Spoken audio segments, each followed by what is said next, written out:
Jonathan here with Wetscapes, everyone. Today I'm going to be showing you behind the scenes of what nobody will be showing you on their pool builds. And it's not because of arrogance or anything like that. It's because I want to show you guys kind of the details, right? What to expect. What kind of quality of a pool will you get? So let's get into it. So we are screeding this pool. What you're going to notice here is it's super, super flat.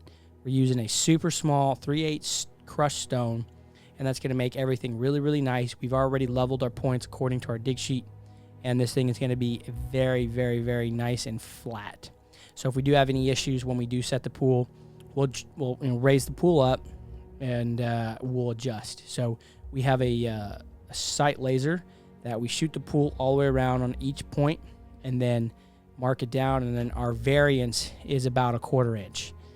With fiberglass, as you guys know, if you haven't done any research already as a homeowner, you will know that they are not perfect at all. You're literally spraying glass and resin and all kinds of stuff to make a shell. So you can expect them to be off a little bit. I'm not saying that's an excuse to do a terrible job. It's just the way it is. So we're really tight with our variance there when it comes to setting it.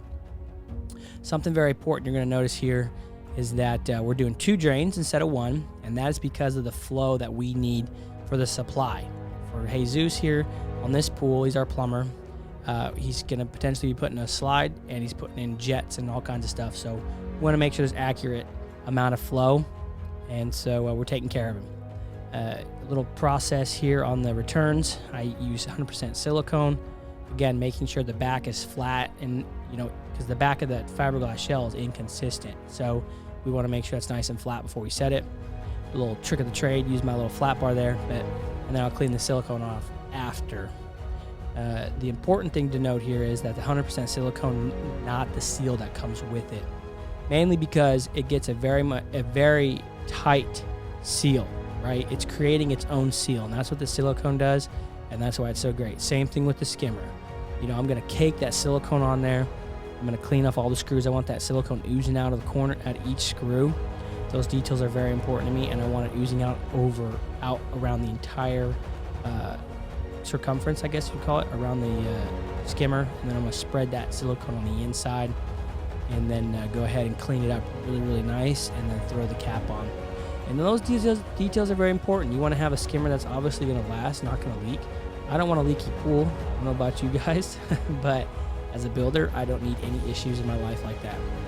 The next stage, obviously, is going to be backfill. We use a 3/4- stone here in Louisville, Kentucky, New Albany, Sellersburg, all these areas that we work out of, Crestwood, Kentucky, and Middletown. So we work out of a lot of areas here in the Midwest, and we use a 3/4 washed rock. Sometimes we use a 3/8 crushed stone that we use on the floor as well to get in the smaller spots. So we're lifting this bench up here, and if I haven't mentioned, this is a pool by Imagine Pool Shells. This is a marvelous, but we're jacking this thing up without water, which is very, very important. I've seen guys do with water in it, and you're asking for a heap of trouble. You're putting a little bit of stress on that wall. I can actually lift that up by myself by hand, so it's not like I'm jacking this thing up weighs a ton, you know what I mean? So you can see the variance here. It's not perfect, but it's dang close, and that's what we're looking for, because this is fiberglass. It's not going to be perfect, unfortunately. That's just the truth of it, and we're putting an auto cover on as well, so it's going to hide everything and make that concrete perfectly straight. If we weren't putting a cover on, we would make it to where we adjust it with the Z-forms, and that's just kind of how it is with fiberglass.